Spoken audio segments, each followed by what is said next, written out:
ប៉ះពាល់ជាមួយនឹងអ្នកអង្គការល្បីនៅស្រុកខ្មែរនេះគឺថាដូចថាជាព័ត៌មានមិនពិតឬក៏ជាព័ត៌មានប្រឌិតអីចឹងចុះបើសិនជាកម្ពុជាមានការស៊ើបអង្កេតខ្លួនឯងព្រោះអីបើយើងអត់ស៊ើបអង្កេតខ្លួនឯងម្ចាស់ផ្ទះហ្នឹងគឺរងការចោទប្រកាន់ពីអ្នកដទៃបែបនេះហើយគេបង្កក់ទ្របបង្កក់អីដែលមានភ័ស្តុតាងបែបនេះគឺយើងមានខ្លួនហើយយើងមានខ្លួនយើងអត់ការពារខ្លួននៅពេលដែលយើងអត់មានការពារខ្លួនបានន័យថាយើងទទួលស្គាល់ការពិតថាអំពើអក្រិតនេះគឺវាកើតឡើងចឹងមែនហើយនៅពេលដែលកើតឡើងចឹងមែនហើយយើងអត់បានចាត់ការអីសោះគឺយើងគិតស្មានតែរួចខ្លួនបានន័យថាវារួចខ្លួននៅក្នុងន័យមួយថាប្រជាពលរដ្ឋខ្មែរទូទៅអាចស្ដាប់មើលទៅថាបើអត់មានរស៊ើបអង្កេតអីទេប្រហែលជាអត់មានបទអក្រិតនឹងកើតឡើងចឹងអង្គការទាំងអស់ហ្នឹងគឺជាមនុស្សស្អាតស្អំអត់មានបញ្ហាអ្វីដូចជាការចោទប្រកាន់ប៉ុន្តែផ្ទុយទៅវិញនៅក្នុងសម័យបច្ចេកវិទ្យាព័ត៌មានវិទ្យាហើយសម័យ global គេហៅថាសកលភាវូបនីយកម្មមានការតាក់ទងគ្នារវាងរដ្ឋាភិបាលនិងរដ្ឋាភិបាលបែបនេះនៅពេលដែលមានរដ្ឋាភិបាលបរទេសស្រោះគ្នាមកថ្កោលទោសឲ្យរកឃើញពីបញ្ហាអក្រិតរបស់អ្នកអង្គការល្បីៗនៅស្រុកខ្មែរហើយរដ្ឋាភិបាលខ្មែរមិនបានបង្ហាញថាអង្គការណាដែលមានឈ្មោះនឹងពាក់ព័ន្ធសូម្បីតែបន្តិចគឺបានន័យថាទី1គឺយើងបង្ហាញអំពីការប្រងើយកន្តើយរបស់អាជ្ញាធរកម្ពុជាមិនចាត់ការអ្នកទាំងនេះឬក៏អាចថាវាប៉ះពាល់ទៅដល់កេរ្តិ៍ឈ្មោះកិត្តិយសរបស់ថ្នាក់ដឹកនាំឬក៏របៀបដឹកនាំរដ្ឋរបស់កម្ពុជាដែរព្រោះអីបើចាត់ការវាដូចជាហែកគ្រូទ្រូងឲ្យក្អែកចិត្តបាទក្នុងន័យជា logic ទេយើងមិនទាន់ចោទប្រកាន់ថារដ្ឋាភិបាលកម្ពុជានឹងទៅសុំកលុំជាមួយនឹងអ្នកអង្គការទាំងអស់នឹងប្រព្រឹត្តបទអក្រិតទេក៏ប៉ុន្តែជាទូទៅនៅពេលមានការចោទប្រកាន់បែបនេះមានការសន្និដ្ឋានគឺឬក៏វិមតិសង្ស័យមួយជាទូទៅរបស់សាធារណជនហើយគឺថាអង្គការទាំងអស់នេះច្បាស់ជាជាប់ពាក់ព័ន្ធអីជាមួយនឹងអ្នកដឹកនាំរដ្ឋាភិបាលកម្ពុជាសពថ្ងៃឬក៏គណៈបកកណ្ដាលអំណាចឬក៏លោកធំអ្នកធំណាហ្នឹងដល់បានជាពួកគាត់អាចប្រព្រឹត្តអំពើដល់លិមួកបែបនេះរហូតតតែខូចឈ្មោះខូចកិត្តិយសរបស់ជាតិខ្មែរប៉ះពាល់ដល់ប្រជាពលរដ្ឋខ្មែរទាំង17លានអ្នកបានយ៉ាងដូចនេះព្រោះបើសិនជាគាត់គ្មានខ្នងគ្មានបកពួកគ្មានបង្អែកគ្មានផលប្រយោជន៍ទៅដល់ថ្នាក់ដឹកនាំប្រទេសកម្ពុជាគឺប្រហែលជាគាត់មិនអាចនឹងសង្ងំសុខបានទេសប្តាហ៍ថ្ងៃនេះគេអត់ដឹងថាលោកចិនស៊ីនៅឯណាផងទេគឺបាត់ស្ងាត់ឈឹងដូចលោកលីរតនៈរស្មីនិងពេជ្រកំស្រិនអញ្ចឹងគឺបាត់ឈឹងតែម្ដងអានេះបើសិនជាប៉ះពាល់ដល់រឿងអ្នកដែលពាក់ព័ន្ធជាមួយនឹងគណៈបកប្រជាជនកម្ពុជាឬក៏រដ្ឋាភិបាលអញ្ចឹងតែបើប៉ះពាល់ក្រុមប្រឆាំងវិញកុំថាចូលដល់កហែងមេឃណាថ្មណាគឺថាបោចយកមកចាប់ដាក់គុកឬក៏ស៊ើបអង្កេត24ម៉ោងឥឡូវនេះចាប់តាំងពីមានព្រឹត្តិការណ៍នេះកើតឡើងរាប់ខែហើយអត់ទាន់ឃើញមានការស៊ើបអង្កេតអីមួយអញ្ចឹងបើខ្ញុំបានបញ្ជាក់ម្ដងទៀតថាការស៊ើបអង្កេតមិនមែនបានន័យថាជាការធ្វើឲ្យអង្គការទាំងអស់នោះជាប់គុកទេប៉ុន្តែក៏ជាឱកាសដើម្បីបំភ្លឺប្រាប់សាធារណជនអំពីភាពស្អាតស្អំរបស់អង្គការទាំងអស់ហ្នឹងទៅបើមិនជាក៏អត់មានកំហុសតែយើងបានស៊ើបអង្កេតផ្ដាល់យុត្តិធម៌ទាំងសម្រាប់សាធារណជនខ្មែរសម្រាប់ទាំងសាធារណជនអន្តរជាតិសហគមន៍អន្តរជាតិដែលគេកំពុងដាក់ការសង្ស័យចោទប្រកាន់សពបែបយ៉ាងទៅប្រព័ន្ធហិរញ្ញវត្ថុនិងបរជួញដូរអនឡាញនៅប្រទេសកម្ពុជាដែលគេឈ្មោះរបស់កម្ពុជាយើងអាស្រូវនិយាយទៅបើសិនជាគ្មានរឿងអីដែលត្រូវធ្វើក៏ត្រូវចាត់ការមួយដែរដើម្បីស្ដារកិត្តិយសសេចក្តីថ្លៃថ្នូររបស់ជាតិសាសន៍កម្ពុជាយើងជាពិសេសវិស័យវិនិយោគហិរញ្ញវត្ថុការប្រស្រ័យតាក់ទងពាណិជ្ជកម្មឲ្យគេទុកចិត្តរបៀបរស់ស៊ីនៅស្រុកយើងដែរពួកអីអាហ្នឹងបានប្រយោជន៍ដល់សាធារណជនខ្មែរទូទៅព្រោះអីតាពេលគេឃើញអំពីភាពមន្ទិលឆោបោកពុកលួយលៀងលួយអីអញ្ចឹងតែពេលអញ្ចឹងអ្នករស់ស៊ីនៅក្រៅក្រុមហ៊ុនធំអីគេញាក់បងប្អូនខ្លាចថាយើងអត់ពេលខ្លាចឲ្យគេមានមន្ទិលគេមានហេតុផលអត់ទៅរស់ស៊ីនៅស្រុកខ្មែរអត់រស់ស៊ីជាមួយខ្មែរអត់ចង់លូកជាមួយនឹងខ្មែរទេខ្វះអីអ្នករស់ស៊ីត្រឹមត្រូវល្អនៅខ្មែរមកកណោក៏ដឹកហ្នឹងប៉ុន្តែអ្នកទាំងអស់នឹងរងផលដោយសារតែអំពើនៃភាពស្មោកគ្រោកទាំងអស់នេះហើយអត់ព្រមសម្អាតវាអញ្ចឹងអ្នករស់ស៊ីទាំងអស់នឹងជួបបញ្ហាទាំងអស់អានេះគេហៅថាត្រីមួយក៏ត្រកអត់តែស្អុយមួយគឺស្អុយទាំងអស់អញ្ចឹងដើម្បីឲ្យត្រីមកកត្រកនឹងឈប់ស្អុយឈប់ធំក្លិនហើយកុំលលួយឆ្លងទៅដល់ត្រីដទៃទៀតគឺតតែរើសត្រីនឹងកវត្តចោលឬក៏យកទៅធ្វើជីអញ្ចឹងបានន័យថាម៉េចស៊ើបអង្កេតស្រាវជ្រាវផ្ដន់ទាទោសរកយុត្តិធម៌ឲ្យប្រទេសកម្ពុជាឲ្យអង្គការទាំងអស់នោះឲ្យសហគមន៍អន្តរជាតិឲ្យបានដឹងថាកម្ពុជាអត់ពាក់ព័ន្ធអង្គការអត់ពាក់ព័ន្ធឬក៏បើរកឃើញថាពាក់ព័ន្ធចាប់ដាក់គុកដូចគេដូចឯងអញ្ចឹងទៅយ៉ាងហោចណាស់ឲ្យបិទទំព័រមួយថាកម្ពុជាដោះស្រាយបញ្ហាយើងមើលនៅចិនប្រទេសកុម្មុយនីសនៅវៀតណាមប្រទេសកុម្មុយនីសនៅពេលដែលមានការឆោបបោកតាមប្រព័ន្ធធនាគារឬអំពើពុករលួយមានករណីខ្លះដោយវៀតណាមអីគេមានដល់ទៅកាត់ទោសប្រហារជីវិតនៃអ្នកអង្គការឬក៏មហាសេដ្ឋីណានោះក៏ដោយដើម្បីអីដើម្បីស្ដារមុខមាត់គេថាដោះស្រាយជនអក្រិតណាមួយធំវាសាច់តាដែលជួយខ្លួនយូរហើយនឹងវាពិបាកកាត់ណាក៏ប៉ុន្តែសាច់នេះគឺជាសាច់មហារាជហើយបើយើងអត់កាត់អាសាច់មហារាជទេខ្លួនកាយរាងកាយរបស់យើងនឹងរៀលដាលទៅស្លាប់ទាំងខ្លួនទៀតផងអត់បានសង្គ្រោះបេះដូងសង្គ្រោះសួតថ្លើមប្រមាត់អីឬក៏កន្លែងស្អីដែលអាចនៅសល់បានទេព្រោះអាមហារាជហ្នឹងវានៅក្នុងខ្លួនហើយទៅយើងទុកអោបវារហូតហើយអត់ព្យាបាលអត់កាត់វាចេញអានេះហើយគឺជាបញ្ហាដែលបងប្អូននឹងជួបចឹងហើយប្រជាពលរដ្ឋដែល អត់បានដឹងអីសោះ17លានអ្នកហ្នឹងដោយទាំងអ្នកអាជីវករអាជីវកម្មចង់រកទទួលទានដោយសុចរិតដោយត្រឹមត្រូវទៀងត្រង់คล้ายទៅជាជនរងគ្រោះនៃគេហៅថា collateral damage ពាក្យថា collateral damage នេះគឺបានន័យថាជនរងគ្រោះនៃអំពើបាបរបស់អ្នកដទៃប៉ុន្តែវាចៃដន្យអីវានៅក្នុងជួបប៉ះអាហ្នឹងដូចថាមានសង្គ្រាមអីមួយគេផ្លោងគ្រាប់ដាក់ទៅទាហានសោះហ្នឹងហើយទៅ civil យើងហ្នឹងនៅក្បែរទាហានហ្នឹងស្លាប់គេដែរអានេះគេហៅ collateral damage ជនរងគ្រោះជា civil អត់ដឹងអីសោះអញ្ចឹងទាហានចិត្តតែនាំគ្នាដាក់លេនដ្ឋានតបឬក៏អីជួនកាលពេលខ្លះចង់យកជន civil នឹងធ្វើជាខែលអីផងទៅដើម្បីចោតតគូមកខាងទៀតថាធ្វើបាបជន civil ប៉ុន្តែដល់ពេលហើយជន civil ដល់ពេលគេផ្លោងមកត្រូវផ្លោងដាក់តំបន់យោធាទៅប៉ុន្តែវាធ្វើមិនបើ civil ហើយយោធានៅប្រពាក់ប្រពូនគ្នាស្លាប់នឹងគេអត់ប្រយោជន៍ឥឡូវនេះ business ឬអាជីវកម្មផ្សេងទៀតកំពុងតែជាផ្នែកមួយនៃ collateral damage គឺបានន័យថាការដែលជាជនរងគ្រោះនៅក្នុងអំពើបាបរបស់អ្នកដទៃដែលខ្លួនឯងអត់ដឹងអីសោះ17លានអ្នកបងប្អូនសហគិតមើលកិត្តិយសសេចក្តីថ្លៃថ្នូររបស់ជាតិយើងត្រូវផុងដោយបុគ្គលប្រមាណរូបនេះ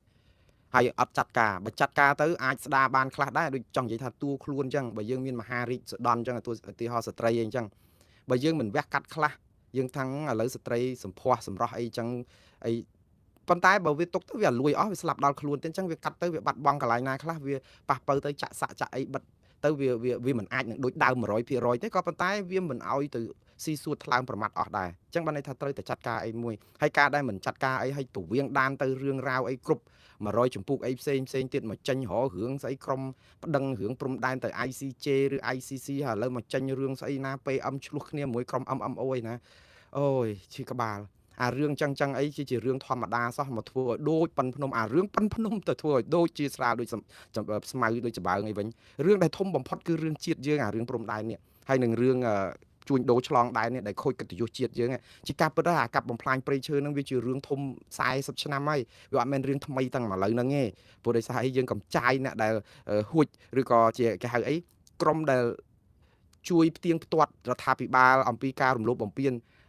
សកម្មជនព្រៃឡង់សកម្មជនបរិស្ថានសកម្មជនធម្មជាតិអីចាប់គេដាក់គុកអស់ហើយនៅសល់តែក្រុម MMO ប្រហែលអ្នកហ្នឹងឥឡូវហ្នឹងទៅជាលើកក្រុម MMO ហ្នឹងឲ្យឡើងខ្ពស់កប់ពពកដើម្បីអីជួនកាលវាអាចជាល្បិចស្មោកគ្រោកមួយដែលខ្ញុំមិនថាចោតប្រកាន់ទេប៉ុន្តែ logic យើងទៅឲ្យក្រុមចលនាមេដាធម្មជាតិចលនាផ្សេងអ្នកព្រៃឡង់ព្រៃស្អីអារុកអារៈអីមកកណោហ្នឹងចាប់គេបិទមាត់បាត់អស់ទៅចាប់ផ្ដើមលេចតួអង្គថ្មីមកហ្នឹងឲ្យដើរកលុកកកោកកាយជួនកាលហ្នឹងបុគ្គលម្នាក់ពីរហ្នឹងធ្វើជាវីរៈបរោះដើរមើលព្រៃឈើគ្រប់កន្លែងវាធ្វើឲ្យសមត្ថភាពរបស់រដ្ឋាភិបាលហ្នឹងអន់មែនតើព្រោះអីឲ្យបុគ្គលម្នាក់ពីរខ្លះជា MMO ខ្លះជាសកម្មជនខ្ញុំសរសើរហើយបេះដូងសកម្មជនដូចលោកម្នាក់ដែលទៅរាយការណ៍ពី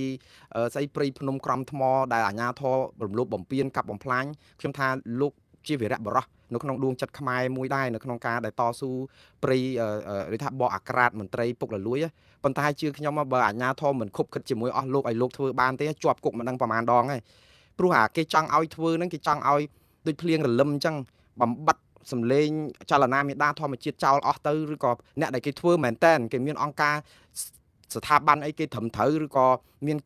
តំណាក់តំណងផ្នែកបរទេសឬក៏ជួយដឹងឮអីមានប្រព័ន្ធផ្សព្វផ្សាយអីយើងបិទមាត់គេចិត្តអស់យូរទុកឲ្យមនុស្សម្នាក់ក៏ឆ្កឹះបន្តិចចឹងទៅហើយត្រូវចាំអស់លោកកុំក្លាហាន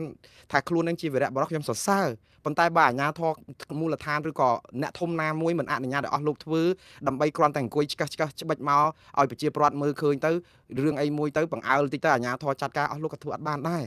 អស់លោកធ្វើមិនបានទេបើមិនមានអ្នកណាម្នាក់ធំនៅពីក្រោយអស់លោកអត់ធ្វើបានទេស្អីមកជេរបរិហារមន្ត្រីរាជការឬក៏កងកម្លាំងប្រដាប់អាវុធដូចជា PM នេះអស់លោកធ្វើអត់បានទេជាប់គុកមិនដឹងថ្ងៃណាចេញទេប៉ុន្តែច្បាស់ជាមានមនុស្សណានៅពីក្រោយធំក្រាក់ហើយធំក្រាក់នេះអាចនឹងមេដឹកនាំប្រទេសទៀតផងព្រោះបើល្មមត្រឹមផ្កាយ4អីទៅមិនរួចទេតោះតែផ្កាយ5អីហើយដល់ពេលអស់លោកបានដៃអញ្ចឹងទៅចាប់ផ្ដើមបរិហារអាគេប្រើយើងនឹងដើម្បីអីប្រឡប់ទៅដើម្បីអូឥឡូវស្រុកខ្មែរយើងមិនមែនប្រក្រាបអ្នកបរិស្ថានអស់ណាអ្នកគេទុកមានឃើញដូចម្នាក់អីណាទៅភ្នំអរ៉ាល់ទៅកន្លែងណាគ្រប់គេទៅធ្វើបានតែឃើញនេះគឺហ៊ានតតាំងជាមួយអាជ្ញាធរគេបើកសិទ្ធិសេរីភាពឲ្យប្រជាពលរដ្ឋហ៊ាននិយាយតតាំងជាមួយអាជ្ញាធរនេះជាការសម្ដែងសុទ្ធសាធបងប្អូនខ្ញុំនិយាយនេះមិនមែនចង់បានឲ្យបន្ទុចផ្អាក់បងប្អូនមិនឲ្យតស៊ូដើម្បីបរិស្ថាននេះមិនមែនជារបៀបដោះស្រាយបញ្ហាទេខ្ញុំនិយាយឲ្យថានេះគឺជារបៀបអាណាធិបតេយ្យនៃរបៀបដឹកនាំរដ្ឋព្រោះយើងឲ្យគេគ្នាទៅបថុយបឋាន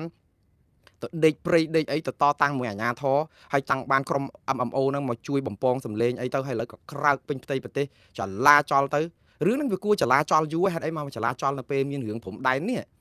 រឿងយើងស្ងាត់ឲ្យឈឹងគេសម្លាប់យើងគេអីអត់ប្តឹងទៅតុលាការយុតិធធអន្តរជាតិតុលាការព្រំប្រទានអន្តរជាតិនៅពេលដែលក្រុមចលនាតុលាការអាណារដ្ឋាភិបាលក្រៅប្រទេស23តុលាកំពុងសស្រាក់សស្រាំទៅរកផែនទីរកអីផងស្រាប់តែលិចរឿងនេះចេញមកធ្វើឲ្យមកប្រទេសលែងគិតពីរឿងព្រំដែនគិតតែពីបន្សាបក្រុមអ្នកដែលរកប្តឹងទៅតុលាការយុតិធធអន្តរជាតិដើម្បីទប់កុំឲ្យគេឈ្លានពានយកដីខ្មែរនៅព្រំដែនមកទប់រឿងលោកមូនពេជ្រអីប្តឹងទៅ ICC ពីរឿងគេបំពេញឬក៏សម្លាប់ខ្មែរអីឡាក់នឹងឡាក់ហើយទៅអារឿងធំពីរហ្នឹងគឺទៅคล้ายទៅជារឿងធំប្រប៉ុនមេឃចឹងវិញអារឿងហ្នឹងតាមពិតវាគួរតែដោះស្រាយយូរហើយប៉ុន្តែហេតុអីមកកើតឡើងនៅពេលហ្នឹងអញ្ចឹងបានថាវាពិបាកណាស់រឿងនយោបាយពេលខ្លះវាស្មោកគ្រោកពេកបងប្អូនហើយខ្ញុំប្រាប់ម្ដងទៀតខ្ញុំពិតជាកោតសរសើរណាស់គ្មានអ្នកណាមានវីរភាពដោយអស់លោក MMO ឬក៏យុវជនម្នាក់ឈ្មោះអីកំសួរខ្ញុំសូមសរសើរដោយស្មោះលោកមានវីរភាពក្លាហានណាស់ភាពក្លាហានរបស់លោកនេះណាគឺប្រហាក់ប្រហែលនឹងក្រុមចលនាមេដាធម្មជាតិនឹងចលនាក្រុមស្អីព្រៃឡង់ឬចលនាសកម្មជនព្រៃឡង់ឬស្អីដូចលោកហេងស្រស់ដូចលោកស្អីផ្សេងទៀតហ្នឹងគឺច្រើនណាស់ប៉ុន្តែអ្នកទាំងអស់នោះលែងធ្វើអីកើតហើយនៅតែលោកម្នាក់ពីរហ្នឹងដោយសារអីដោយសារតែមានការបោះដៃឲ្យដៃពីអាជ្ញាធរឬក៏មេដឹកនាំក្រាក់នៅក្នុងរដ្ឋាភិបាលឲ្យលោកធ្វើកើតបើលោកអត់មានការអនុញ្ញាតលោកធ្វើមិនបានទេអានេះហើយដែលខ្ញុំចង់និយាយថាជារបៀបដឹកនាំរដ្ឋរបៀបអាណាធិបតេយ្យយើងអាចឲ្យមនុស្សម្នាក់ទៅប្រថុយប្រឋានជាប្រជាពលរដ្ឋស៊ីវិលហើយទៅតតាំងជាមួយអាជ្ញាធរនៅក្នុងព្រៃហើយចាប់ផ្ដើមយករឿងហ្នឹងមកឲ្យកកកាកាយអញ្ចឹងវាបានវាពិតជាជួយបានច្រើនណាស់បើសិនជាលោកកំសួរអត់បានចូលទៅព្រៃហ្នឹងទេមិនដឹងព្រៃយើងហិនហោចយ៉ាងម៉េចយើងទាំងអស់គ្នាត្រូវអរគុណលោកក៏ប៉ុន្តែបងប្អូនសាកគិតមើលចុះបើសិនជាមានមនុស្សឲ្យច្រើនជាងលោកកំសួរហ្នឹងបានត្រឹម100នាក់អីទៅតើយើងនឹងសល់ព្រៃប៉ុន្មានឥឡូវបើលោកកំសួរម្នាក់លោកអាចនឹងទៅតវ៉ាអាជ្ញាធររឿងរំលោភព្រៃនៅកន្លែងនេះរំលោភនៅកន្លែងនោះបានថា10កន្លែងចុះឧទាហរណ៍ចុះបើ100នាក់ប៉ុន្មានកន្លែងវាមិន1000កន្លែងតើយើងនឹងសន្សំព្រៃឈើបានប្រមាណចុះហេតុអីបានជាបានតែលោកកំសួរធ្វើម្នាក់ឯងកើតចុះអ្នកដទៃមិនក៏ជាប់គុកអស់ទៅតតាំងជាមួយអាជ្ញាធរចុងក្រោយមាន MMO អីមកគ្រប់ត្រសតលិខិតកោលទោសអស់លោកដែរទៅកោលទោសមេដាធម្មជាតិពីកាលមកពុបឡើងចាប់គេដាក់គុកអស់ហើយហ្នឹងដូច្នេះអានេះឲ្យបង្ហាញអំពីចំណុចខ្សោយរបស់របៀបដឹកនាំរដ្ឋហើយបើអត់កែទេលោកកំសួរហ្នឹងនឹងធ្វើកិច្ចការងារនេះលោកស្អីឲ្យថ្ងៃណាមួយលោកនឹងគ្រោះថ្នាក់ដល់អាយុជីវិតទៀតព្រោះដោយសារពួកឈ្មួញជួញដូរគ្រឿងណែព្រៃឈើអីហ្នឹងនៅពេលដែលគេឃើញយើងអាចគេធ្វើបាបយើងបានគេនឹងធ្វើឥឡូវនេះគេដឹងថាយើងខ្នងក្រាស់ដូច្នេះគេប៉ះអត់បានប៉ុន្តែជឿខ្ញុំមកយើងយកជីវិតរបស់គាត់ទៅប្រថុយប្រឋានមែនតើដោយអីដោយមិនមែនជាស្ថាប័នដោយមិនមែនជាអីសហការជាមួយអាជ្ញាធរព្រោះលោកកំសួរខ្លួនលោកក៏មិនត្រូវប្រាប់ថាគាត់សហការជាមួយអាជ្ញាធរដែរចង់ឲ្យខ្លាចទៅជាជនស៊ីវិលអីចឹងដាច់ដល់អញ្ចឹងទៅវាមានការការពារពីក្រោយហ្នឹងក៏ប៉ុន្តែនៅក្នុងពេលជាមួយគ្នាហ្នឹងក៏លោកលងាដែរទៅព្រៃស្រោងដាច់សយ៉ាលអីម្នាក់ឯងអីអញ្ចឹងវាគ្រោះថ្នាក់មែនតើហើយរបៀបដោះស្រាយដើម្បីការពារបរិស្ថានការពារព្រៃឈើឲ្យគង់វង្សគេអត់ធ្វើអញ្ចឹងទេអាណិតខ្ញុំខ្ញុំសរសើរភាពក្លាហានប៉ុន្តែខ្ញុំថានេះគឺជារបៀបដែលធ្វើរបៀបបក់ផ្សែងទេអត់របៀបរួចភ្លើងទេយើងអង្គុយបក់ផ្សែងឲ្យតែមានផ្សែងហុយឆ្លក់បន្តិចទៅនាំគ្នាបក់ឲ្យខ្លាំងទៅហើយដល់ពេលហើយផ្សែងរៀងស្ងាត់តិចទៅរៀងអន់បក់បន្តិចទៅប៉ុន្តែភ្លើងអត់រួចភ្លើងនេះខ្ញុំសំដៅទៅលើការរៀបចំឲ្យមានរចនាសម្ព័ន្ធសុចរិតមានប្រព័ន្ធតុលាការឯករាជ្យមានក្រុមចាត់ការបណ្ដឹងឬក៏អភិរក្សព្រៃឈើកុំឲ្យរដ្ឋាភិបាលធ្វើម្នាក់ឯងរដ្ឋាភិបាលធ្វើយ៉ាងម៉េចបើយើងជាសត្វមន់ទៅពងលើស្រូវបើយើងមិនស៊ីស្រូវយើងស៊ីអីអញ្ចឹងវាត្រូវតែមានអង្គការសង្គមស៊ីវិលត្រូវមានស្ថាប័នឯករាជ្យត្រូវមានដល់បរទេសទៀតផងអង្គការបរទេសហើយឥឡូវអ្នករាយការណ៍បរទេសពីរឿងព្រៃឈើអីសិតតែហាមគេមិនឲ្យចូលស្រុកផងលោក Alex Handro Gonzalez Davidson និយាយតែពីរឿងបរិស្ថានអាកោះនេះកោះនោះតំបន់នេះកាប់ព្រៃនេះកាប់ព្រៃនោះជួយការពារបរិស្ថានវាគួរតែទទួលបានសរសើរជាវីរៈបុរសមិនត្រឹមតែរករឿងផ្ដន់ទាទោសគាត់ទេគឺដាក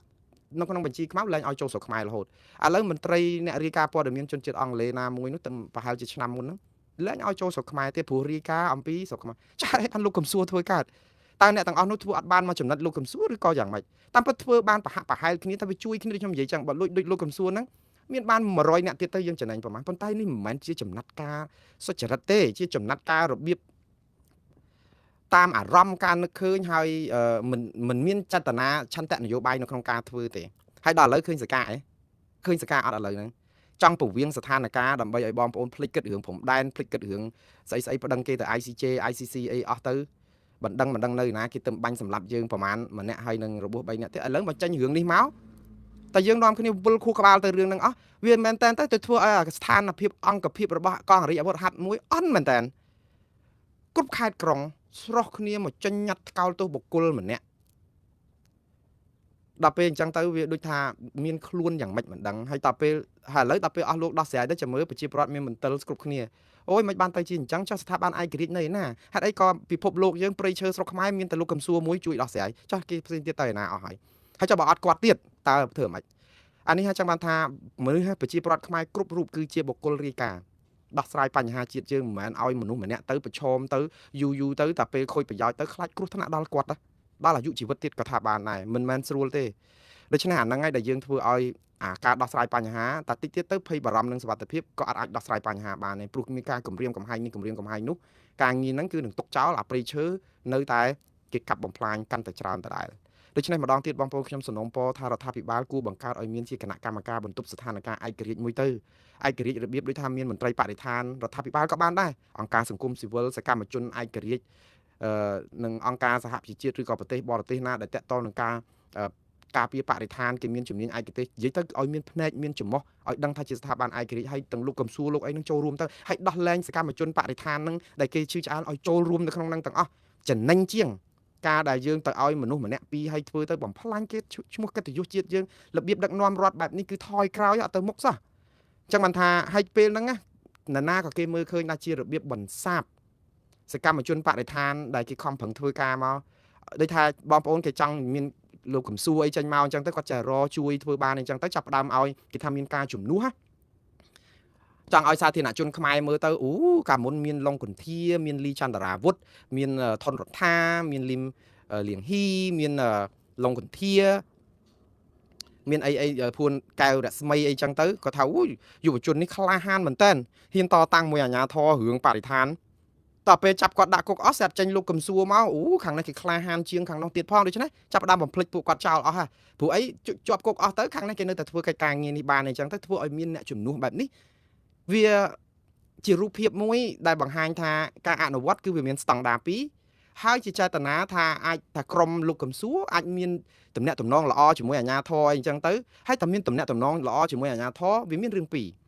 រឿងទី1អាចនៅតែរិះគន់រឿងព្រៃឈើរឿងបំផ្លាញអីចឹងបាទប៉ុន្តែរឿងទី2បើមានអាជ្ញាធរពាក់ព័ន្ធមានជាខ្នងបង្អែកគឺយើងធ្វើទៅតាមអ្វីដែលយើងធ្វើស៊ីបានចង់និយាយចេះវាមិនមែនថាគ្រប់ករណីរាយការណ៍បានទេគឺបើថាខាងលើគេឲ្យធ្វើករណីណាយើងធ្វើកើតករណីណាគេឲ្យបិទគឺបិទយើងស្ងាត់ដល់អញ្ចឹងតើអារឿងហ្នឹងវាអត់មានសុចរិតភាពស្មោះត្រង់ទេខ្ញុំមិននិយាយនេះម្ដងទៀតអត់មានទៅបន្ទុចប្រអាក់ប្អូនកំសួរនៅក្នុងការធ្វើទេខ្ញុំសូមសរសើរដោយស្មោះគ្រាន់តែថារបៀបប្អូនធ្វើក៏คล้ายទៅជាឧបករណ៍នៃការប្រើប្រាស់របស់គេសម្រាប់នយោបាយរបស់គេដែរព្រោះបើប្អូនគ្មានការធានាអីពីថ្នាក់ណាមួយទេប្អូនអត់អាចធ្វើអញ្ចេះបានទេប្អូនច្បាស់ជាត្រូវគេចាប់ដាក់គុកឬក៏កពើស៊ីបាត់ទៅហើយ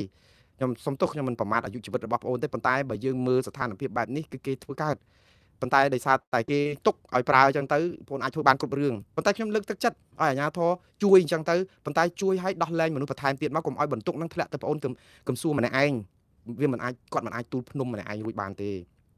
ហើយវិលមកវិញរឿង MMO សូមអស់លោកបន្តជួយជាតិយើងដោយស្មោះត្រង់ទៀតទៅអំពើរបស់លោកគុណធម៌របស់លោកក្នុងការជួយជាតិខ្ញុំជឿថាមិនសយត់ទេប៉ុន្តែកុំយកឱកាសក្នុងការដែលខ្លួនបានខ្នងបង្អែកណាមួយដែរដូចលោកកំសួរអញ្ចឹងហើយចាប់ផ្ដើមជេរប្រមាថគ្មានប្រជាប្រដ្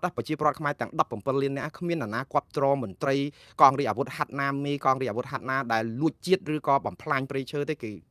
បន្តិចប្រសាគ្រប់គ្នាគេមួម៉ាឲ្យគេគ្រប់គ្រងខាង MMO ហ្នឹងនៅក្នុងការដែលរំលេចរូបឲ្យឃើញអំពីមន្ត្រីពុករលួយព្រោះប្រជាប្រដ្ឋទ្រាំលែងបានតែអញ្ចឹងគេគ្រប់គ្រងលោកណាស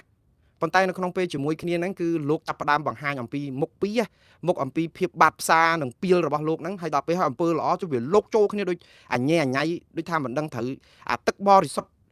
សោះនៅតែថ្លាឆ្វង់ស្រាប់តែយកប្រេងកាតយកមកកូរលាយអញ្ចឹងវាអញញ៉ៃវាក្លិនហ្នឹងវាទៅជាប្រឡាក់ប្រឡូសទឹកក៏មិនទឹកប្រេងក៏មិនប្រេងណាអញ្ចឹងវាពិបាកអញ្ចឹងតោះតែយើងកែចរិតខ្លួនឯងដែរកុំឲ្យអំពើល្អរបស់យើងហ្នឹងហើយកុំឲ្យគេថាអូលោកនេះណាចិត្តដូចព្រះអញ្ចឹងប៉ុន្តែមាត់គាត់អាក្រក់បងប្អូនអត់មានមាត់អាក្រក់ចិត្តល្អអីទេត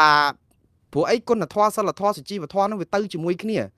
មនុស្សតាជាអ្នកសច្ចាំងជាអ្នកល្អគឺល្អហើយបើយើងទៅលួចសហាយស្មន់ជាមួយប្រពន្ធគេឲ្យធ្វើចៅអធិការវត្តថាអូកុំប្រកាន់លោកអីព្រោះលោកកសាងវត្តច្រើនណាស់លោកកុំបានលោកមកជាប្រជាអធិការហ្នឹងកុំអីវត្តយើងមិនរីកចម្រើនទេលោកមានស្រីញីអីបន្តិចបន្តួចអីអនុគ្រោះលោកទៅវាមិនអីទេព្រោះអីសមិទ្ធិរបស់លោកសងកសាងវត្តបានច្រើន យើងលេបចូលទេប្រសក់អបាសក់អបាសិកានៅចំណោះជើងវត្តនៅពេលដែលលឺបច្ចៅអធិការលួចមានសហាយស្មន់យកស្រីយកញីអីយកមកប្រព្រឹត្តខ្សែមីថុនអីនៅក្នុងកត់អីចឹងឧទាហរណ៍ហើយដល់ពេលដឹងរឿងបែករឿងអីចឹងទៅយើងនៅតែទុកឲ្យលោកនៅកសាងវត្តហ្នឹងថាលោកជាការពិតឲ្យលោកបានកសាងវត្តប៉ុន្តែលោកប្រព្រឹត្តខុសអាបត្តិនៃសង្ឃអញ្ចឹងលោកគិតឡើងវិញណាប្រជាពលរដ្ឋប្របាក់ថ្លឹងថ្លែងណាអំពើល្អនិងអំពើអាក្រក់វាលោកចូលគ្នាអញញ៉ៃច្បាច់ដូចទឹកនឹងប្រេងអញ្ចឹងដូចខ្ញុំនិយាយអញ្ចឹងថាទឹកតែយើងបតក់ប្រេងចូលទៅគឺវាធំក្លិនទទួលទានមិនបានទេព្រោះទឹកថ្លាហ្នឹងវាខូចដោយសារតែជាតិប្រេងនឹងហើយតោះតែយកវាចេញអញ្ចឹងឲ្យលោកស្ដារអាកិត្តិយសសេចក្តីថ្លៃថ្នូរខ្លួនឯងនឹងផងកុំបាត់ផ្សារកុំពីលកុំបច្ចេបតិចខ្ញុំថាអ្វីដែលលោកធ្វើនេះណាដូចជេបតិចឬក៏ហៅគេអាភិសអីទៅឲ្យមន្ត្រីអភិបាលណែកងរាជអាវុធហត្ថខេត្តកញ្ចេះហ្នឹងជួនកាលសាច់រឿងហ្នឹងវាអាចពិតអញ្ចឹងប៉ុន្តែដល់លោកទៅជេរបតិចផ្ដាសាគេទៅឥឡូវគេយកមកស្រោចថ្កោលទោសថ្កោលអីវាទៅជារឿងបុគ្គលនឹងបុគ្គលអារឿ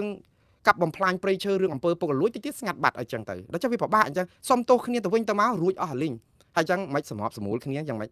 វាមិនមែនអញ្ចឹងទេដូច្នេះម្ដងទៀតបងប្អូនខ្ញុំនិយាយថាពេលខ្លះអ្វីដែលធ្វើហ្នឹងគឺជានយោបាយមិនស្មោះត្រង់ទៅប្រឡប់ទៅធ្វើឲ្យមានសកម្មជនណាតស៊ូមតិទៅអាសកម្មជនគ្នាល្អយកគ្នាជាប់ដាក់គុកអស់លីងដល់ពេលអ្នកមកពីលីអាវ៉ាសាយអីមកហ្នឹងគឺថាលើកជាវីរៈបរោះអាហ្នឹងខ្ញុំថាយើងយកគេហៅឈើពុកមកឆ្លាក់ធ្វើរូបបដិមាឲ្យចាប់ផ្ដើមដុតធូបបន់ស្រន់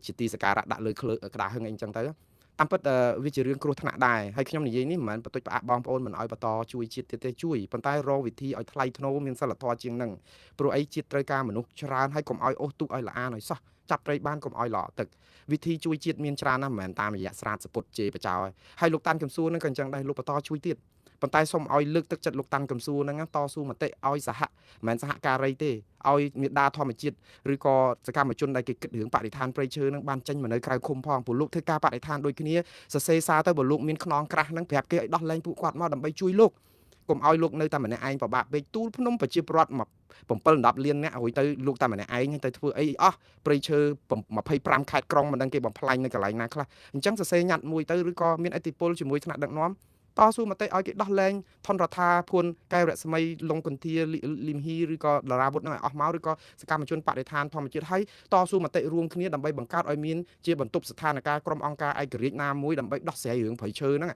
ហើយខ្ញុំជឿថាលោកនឹងត្រូវបានខ្លាយជាវីរៈបរិះពិតនៅក្នុងដួងចិត្តខ្មែរបានខ្ញុំនឹងមានខ្ញុំម្នាក់នៅក្នុងនឹងកោតសរសើរដោយស្មោះអស់ពីដួងចិត្តប៉ុន្តែឥឡូវនេះនៅមានមន្ទិលច្រើនណាស់ដែលលោកធ្វើទង្វើល្អហើយប៉ុន្តែនៅពេលដែលមានបញ្ហាមានអីឲ្យធ្វើតែម្នាក់ឯងបែបនេះចាប់ផ្ដើមមានមន្ទិលច្រើនតាក់ទងនឹងវាធ្វើឲ្យល្អកកខ្ញុំស្ដាយអំពើលោកគឺធ្វើល្អត្រឹមត្រូវជួយជាតិប៉ុន្តែប្រជាពលរដ្ឋមានមន្ទិលនៅពេលដែលវិមតិសង្ស័យបានប្រយោជន៍ទៅសាធារណជនហើយអញ្ចឹងបានន័យថាវាកពុបអបុនដែលលោកធ្វើអញ្ចឹងបានថាធ្វើទៀតក៏បន្តទៅទៀតចុះប៉ុន្តែសូមឲ្យជួយកែប្រព័ន្ធដឹកនាំរដ្ឋហ្នឹងដើម្បីឲ្យលោកកុំនឿយពេកទូលភ្នំម្នាក់ឯងនឿយណាស់លោកខ្ញុំអាណិតហើយម្ដងទៀត MMO សុំវស្លៀកសពុតស្លៀកខោខ្លះទៅកុំស្រាតខោស្រាតសពុតបែបនេះគឺឲ្យមានសិលធម៌មានសេចក្តីថ្លៃថ្នូរខ្លះទៅខ្វះទេវិធីដោះស្រាយបញ្ហាយើងឡាយតែរវល់ជេរបចោឃើញគេមកថ្កោលទោសទៅដោះស្រាយតែរឿងជេរបចោហ្នឹងបរិហាគេអញ្ចឹងទៅដល់ពេលអារឿងធំប្រពន្ធភ្នំនៅសកាអញ្ចឹងយើងចង់បានអីឲ្យប្រកាសហើយបងប្អូនខ្លះចិត្តតែសួរខ្ញុំស្អីគេលោកណារ៉េត MMO ហ្នឹង MMO ហ្នឹងមកពីពាក្យថា making money online ជាភាសាអង់គ្លេសទេបងប្អូន making money online បានន័យថារកលុយតាមបណ្ដាញ online រកលុយហ្នឹងគឺបានន័យថាគោះក៏គោះបង្កើតមាតិកាក៏ក្រើកទៅចេះតែធ្វើទៅឲ្យតែបានលុយឲ្យតែបាន like បាន share ហើយជាទូទៅ money making online វាមាន50 professional 50អត់អាជីពវិជ្ជាជីវៈអីទេគឺទៅតាមដំណើរអញ្ចឹងទៅគឺគ្មានមេបាអាចារ្យណាបដៅព្រះអង្គបានទេអា money making online ហ្នឹងបងប្អូនឃើញអ្នកខ្លះហ្នឹងទៅទេយកស្បែកជើងផ្ទាត់មកជ្រលក់ជាមួយនឹងអំបិលម្ទេសនិងទឹកត្រីផ្អែមហើយអង្គុយគៀមទៅថតទៅបានគេ click like and share រៀនដងទៅអាហ្នឹងហើយគេហៅថា money making online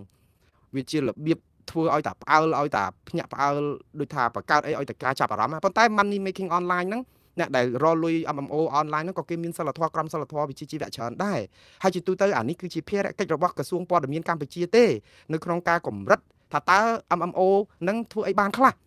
យើងមិនឲ្យទៅកម្រិតសិទ្ធិសេរីភាពបោះបញ្ចេញមតិរបស់គាត់នៅក្នុងការរកទទួលទានតាមសមាអាជីវដែលត្រឹមត្រូវមិនធ្វើចោលនឹងទេលើកទឹកចិត្តឲ្យគាត់រកទទួលទានតាមសមាអាជីវដែលមិនធ្វើចោលនឹងទៅជួយជំរុញជួយការពារគាត់ប៉ុន្តែក៏គួរមានច្បាប់របបសារព័ត៌មានណាមួយដែលមិនមែនមានតែក្នុងសម្បត្តិនៅក្នុងលិខិតទេគឺចាត់ការផងហើយកុំចាត់ការតែក្រុម ខ្ទាស់នឹងរដ្ឋាភិបាលក្រមប្រឆាំងនឹងរដ្ឋាភិបាលក្រមគណៈបកប្រឆាំងក្រមសកម្មជនបដិថាដោយមេដាធម្មជាតិអីចាប់គេដាក់គុកដាក់ច្បាប់អស់ស្អីក៏ខុសរឿងខុសច្បាប់ខុសស្អីសិទ្ធិរំលោភបំពានសិទ្ធិបរិហាគេឬក៏ញុះញង់អីដែរប៉ុន្តែដល់ពេលក្រមមួយចំនួនណាហ្នឹងអស់លោកនៅដឹកធ្វើផ្នែកភ្លឺមិនចាត់ការគេចឹងប្រជាពលរដ្ឋមើលមកហ្នឹងថាវាជារបៀបដឹកនាំរដ្ឋរញ៉េរញ៉ៃយើងដោះស្រាយបញ្ហាតាមលើច្បាប់អត់ដែលមានការលើកលែងអញ្ចឹងផង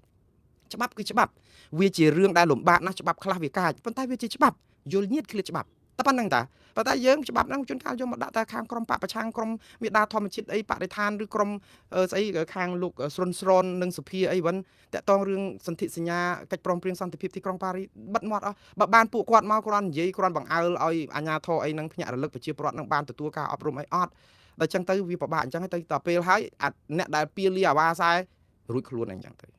ៅវាអត់ទៅអញ្ចឹងហើយខ្ញុំមិនចង់ឲ្យធ្វើទុកបុកម្នេញគ្នាទៅគ្រាន់តែថាអស់លោកដែលពៀលីអាវ៉ាសែបាត់ផ្សារហ្នឹងក៏កុំអាងខ្នងនឹងសម្បើមពេកដល់ពឹងបំផ្លាញអកិត្តិយសសេចក្តីថ្លៃថ្នូរដល់យូរទៅគេជួយអត់បានដូចខ្ញុំនិយាយចឹងថាពេលជាស្លឹកចេកហ្នឹងឬក៏ជាសំណក់ហ្នឹងគេយកមកប្រើដល់ពេលប្រើចប់គិរីដង10អាហ្នឹងវាអញ្ចឹងខ្ញុំអត់ចង់ឲ្យរឿងហ្នឹងកើតឡើងចំពោះបងប្អូនខ្មែរយើងណាសោះព្រោះខ្ញុំជាខ្មែរចង់ឲ្យដូចថាជួយគ្នាទាំងអស់ចឹងទៅបានជារង្វាន់ការលួងលើកទឹកចិត្តការកោតសរសើរពីគ្រប់ស្រទាប់វណ្ណៈអញ្ចឹងមិនចង់ឲ្យនរណាម្នាក់ធ្លាក់ខ្លួនទៅជាផ្ដេសផ្ដាស់អញ្ចឹងទេហើយខ្ញុំស្លេះរឿង MMO ប៉ុណ្ណឹងរឿងយើងអត់តន់ចប់ទេឥឡូវនេះអាយ៉ៃឆ្លៃឆ្លងរវាងលោកអ៊ុំសំអានហើយនិងលោកហ៊ុនម៉ាណែតគឺនៅបន្តបានមកយប់ទៀតមករោងទៀតហើយលោកអ៊ុំសំអានបបួលលោកហ៊ុនម៉ាណែតឲ្យបញ្ជូនមន្ត្រីខ្មែរខាងកិច្ចការព្រំដែនមករៀនរបៀបការពារទឹកដីខ្មែរពីលោក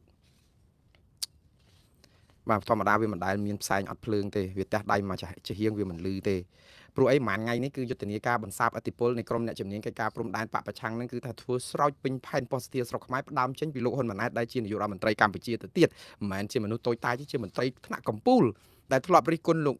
អ៊ុំសំអានហ្នឹងស្ទើរតែគ្រប់វេទិកាប៉ុន្តែម្ដងនេះគឺគាត់យកភ័ស្តុតាងចេញពីលោកអ៊ីឈៀនអតីតអភិបាលខេត្តបៃលិនហើយទៅចុងក្រោយហ្នឹងក៏ចោទលោកអ៊ុំសំអានហ្នឹងថាប្រឌិតព័ត៌មានមិនពិតអីចឹងទៅកន្លះសម្ដីរបស់លោកអ៊ីឈៀនដែលថាយើងបាត់ដីទៅគេនៅស្រុកកំរៀងខេត្តបាត់ដំបងហ្នឹងរហូតដល់រាប់រយម៉ែត្រអីចឹងទៅដែលលោកអ៊ីឈៀនក៏ឡើងមកថ្លែងថាលោកមិនបាននិយាយថាបាត់ដីដល់ប៉ុណ្ណឹងផងលោកអ៊ុំសំអានចេះតែថាប៉ុន្តែយើងនៅតែមានថៃគេរំលោភដាក់បលាលួសដាក់អីមកហើយមន្ត្រីជើងចាស់អ្នកការពារបរិស្ថានអ្នកស្រុកអ្នកភូមិអីហ្នឹងគេនិយាយតែអញ្ចឹងថាគេមិនកិលមកដល់នេះគេមិនកិលមកដល់នោះអីអញ្ចឹងប៉ុន្តែអ្វីដែលលោ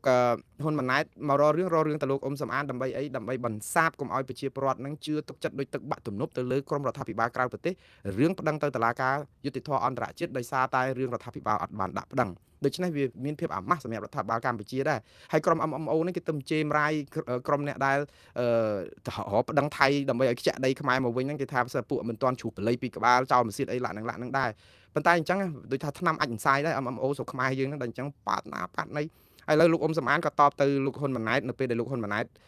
ចោទលោកហ៊ុនឲ្យមិនបបួលលោកអ៊ុំសំអានថាឥឡូវមិនដែរលោកអ៊ីឈៀនដែលជាម្ចាស់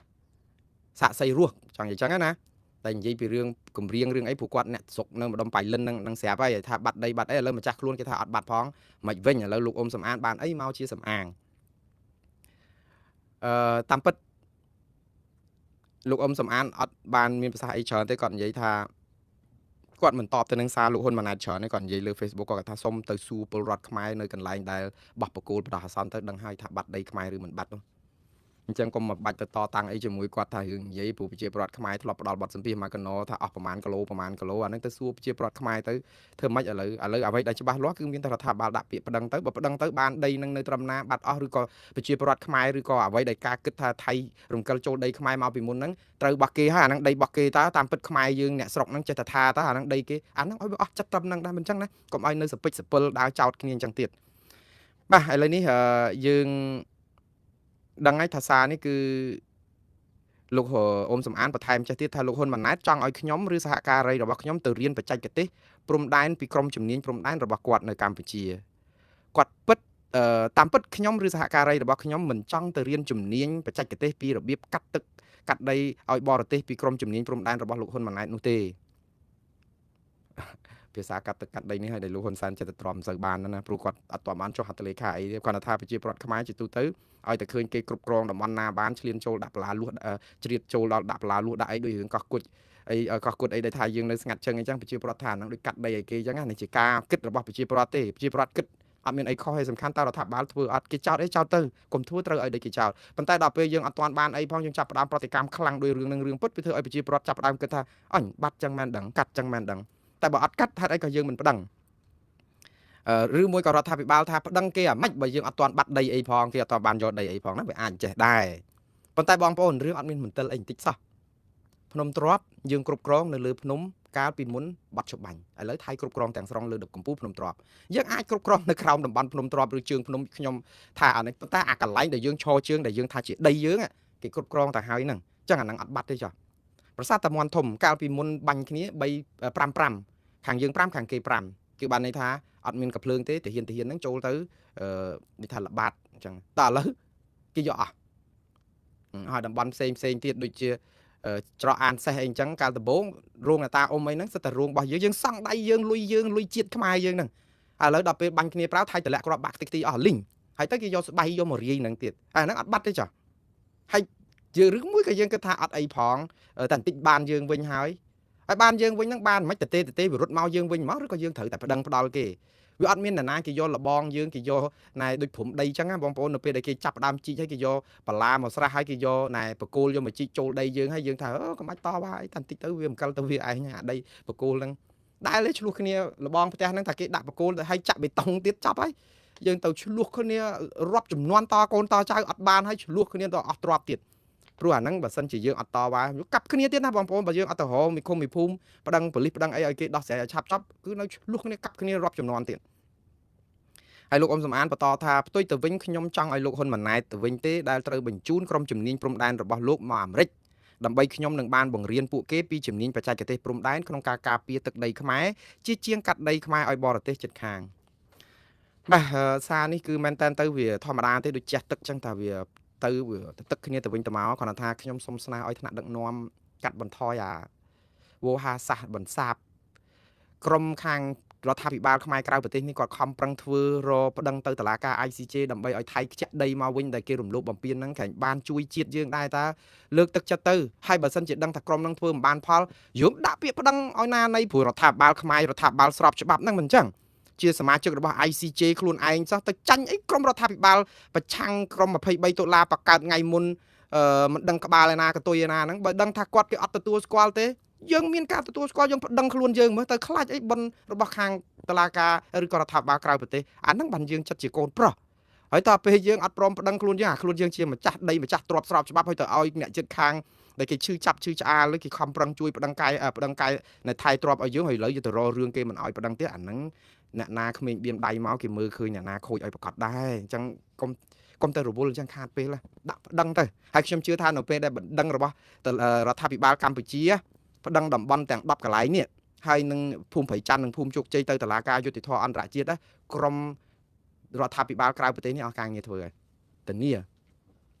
ពួកអីលោកទៅផ្ដាច់អាដួងកែវរបស់គេមួយដែលគេកំពុងតែយកមកធ្វើដែលអស់លោកអត់ធ្វើហើយហ្នឹងហើយបើលោកធ្វើអាហ្នឹងគឺគេដល់ពេលលោកអត់ព្រមទៅផ្ដាច់អាដួងកែវរបស់គេហ្នឹងយើងទៅចាប់ផ្ដើមទៅរករឿងទៅអីទៅប៉ុន្តែអត់ព្រមគេហៅអេសដែរតែអត់ចំលមាស់ហើយនៅអញ្ចឹងដល់នៅអញ្ចឹងអាហ្នឹងគេហៅថានយោបាយប្រជាពិធដ្ឋវាមិនមែនជារឿងពិតប្រាកដណាប្រជាពលរដ្ឋគេឆ្ងល់ហើយខ្ញុំក៏ដូចប្រជាពលរដ្ឋខ្មែរដែរខ្ញុំគាត់តែគិតថាដូចលើគោកពេកហើយអីបើយើងធ្វើតាប្តឹងទៅវាចប់ហើយទៅតតាំងអីជាមួយលោកអ៊ុំសំអាននិងរដ្ឋាភិបាលក្រៅប្រទេសឲ្យគាត់ធ្វើទៅដឹងហើយបើសិនជារដ្ឋាភិបាលក្រៅប្រទេសនេះទៅបើកអីទៅធ្វើអីនៅស្រុកខ្មែរជាប់គុកគ្មានសល់មួយទេនេះតំណាងគាត់ប្រមាណអ្នក10 20អ្នកនៅក្នុងជួរថ្នាក់ដឹកនាំម៉ោងនេះកំពុងហូបបាយនៅព្រៃសរនេះប៉ុន្តែវាស្ភ័ព្វល្អដែរពួកគាត់នៅក្រៅប្រទេសហើយទៅមករករឿងអីគាត់នៅក្រៅប្រទេសធ្វើទៅអស់លោកធ្វើខាងក្នុងប្រទេសទៅវាចប់បាត់ទៅហើយគោលដៅដូចគ្នានឹងមិនចឹងហ៎ចៅទូកទៅរកត្រើយសុភមង្គលការពារអធិបតេយ្យយើងដូចគ្នាគ្មានក្រុមណាក្បត់ជាតិទេព្រោះក្រុមក្បត់ជាតិឯណាទៅការពារដីកុំឲ្យគេរំលោភបំពានហើយគេឈ្លានពាននោះតើទៅក្បត់កន្លែងណាហើយអស់លោកដែលស្នេហាជាតិនៅស្រុកខ្មែរនោះក៏ដូចគ្នាប្រឹងទៅព្រោះឃើញប្រឹងគ្រប់គ្នាណាប៉ុន្តែប្រឹងមួយជំហានទៀតគឺប្តឹងហើយបើអស់លោកថាបានប្តឹងរួចទៅហើយពីខែពាក់កណ្ដាលខែកក្កដាខែមិថុនានោះដែលសំបីតែដឹងថាហ្នឹងជាលិខិតជូនដំណឹងទេមិនមែនពាក្យប្តឹងក៏ដោយហ្នឹងប្តឹងទៅក៏អត់ទាន់ខកពេលដែរព្រោះអីបើប្តឹងពីមុន4កន្លែងឥឡូវដល់10កន្លែង11 12កន្លែងហើយអញ្ចឹងថែមទៀតទៅដើម្បីឲ្យចូលឯងមកកញ្ចប់ហ្នឹងហ្មងទៅឲ្យខ្មែរវាក្តៅតែប៉ុណ្្នឹងតាហើយបើអត់ប្តឹងកុំទៅរករឿងអ្នកគេជួយវាអត់មានអស់លុយ1រៀលសោះ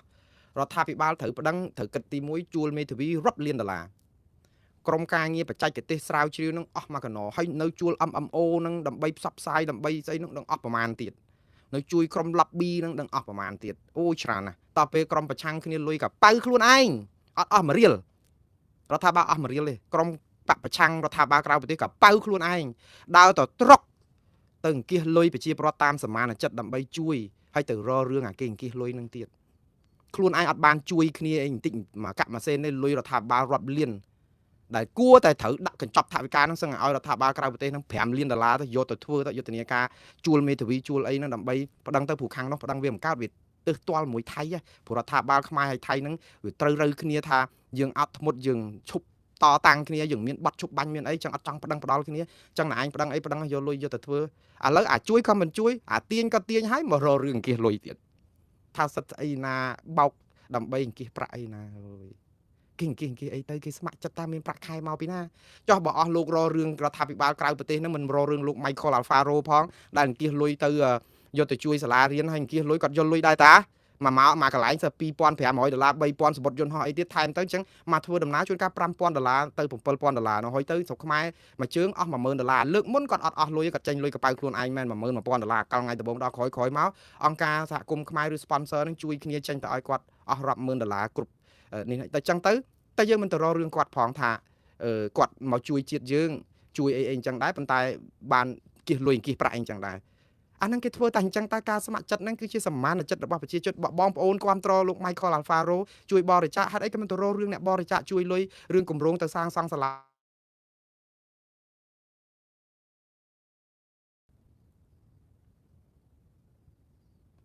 ហេតុអីក៏បងប្អូនមករករឿងអ្នកដែលខ្ញុំថាសលេងនេះគឺ